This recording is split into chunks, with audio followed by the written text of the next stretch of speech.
அண்மை செய்தி. வெள்ள நிவாரணத்தை ரொக்கமாக வழங்கலாம் என்று சென்னை உயர்நீதிமன்றம் தெரிவித்திருக்கிறது. அண்மை செய்தியாக பார்த்து வருகிறோம்.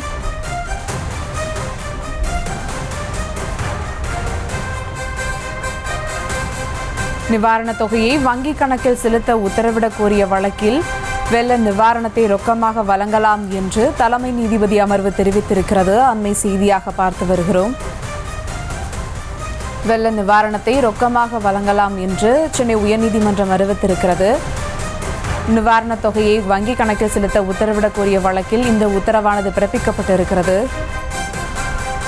இதுகுறித்த கூடுதல் விவரங்களோடு இணைகிறார் எமது செய்தியாளர் மதியழகன். வணக்கம் மதியழகன், விவரங்கள்.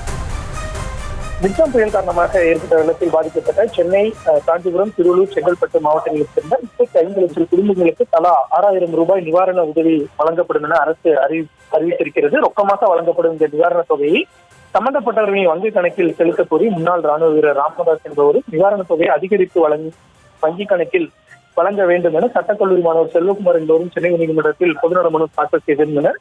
இந்த வழக்குகள் தலைமை நீதிபதி கங்காபூர், நீதிபதி பரத் சக்கரவர்த்தி அமர்வில் விசாரணைக்கு வந்தது. அப்பொழுது மனுதாரர்கள் தரப்பில் மூத்த வழக்கறிஞர் ராகவாச்சாரி ஆஜராகி ரொக்கமாக நிவாரணத்தை வழங்கும் பொழுது முறையானவர்களுக்கு சென்றடையாது எனவும், கடந்த 2015ஆம் ஆண்டு பெருவெள்ளத்தின் போது நிவாரணத் தொகை வங்கி கணக்கில் தான் செலுத்தப்பட்டது என்றும், டோக்கன் முறை மூலம் நிவாரணம் வழங்குவது தவறாக பயன்படுத்தப்படக்கூடும் என்றும், பலர் ஒரு முறைக்கு மேல் நிவாரணத்தை பெற்றுக்கொள்வதற்கான வாய்ப்புகள் இருப்பதாகவும் கூறி அதனால் சம்பந்தப்பட்டவர்களின் வங்கி கணக்குகளில் செலுத்த உத்தரவிட வேண்டும் என வாதிடப்பட்டது. அரசு தரப்பில் கூடுதல் குற்றவியல் வழக்கறிஞர் ரவீந்திரன் ஆஜராகி ஏற்கனவே 37 லட்சம் குடும்பத்தினர் அடையாளம் காணப்பட்டுள்ளதாகவும், அவர்களுக்கு டோக்கன் வழங்கப்பட்டு விட்டதாகவும், ஞாயிற்றுக்கிழமைகளில் இருந்து நிவாரணத் தொகை வழங்கப்படும் என்றும் தெரிவிக்கப்பட்டது.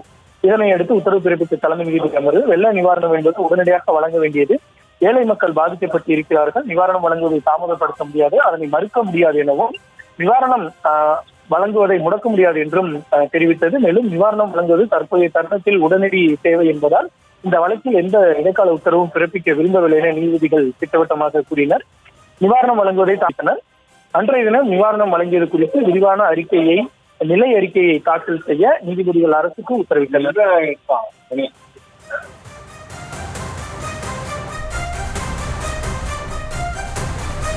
விவரங்களுக்கு நன்றி மதியழகன்.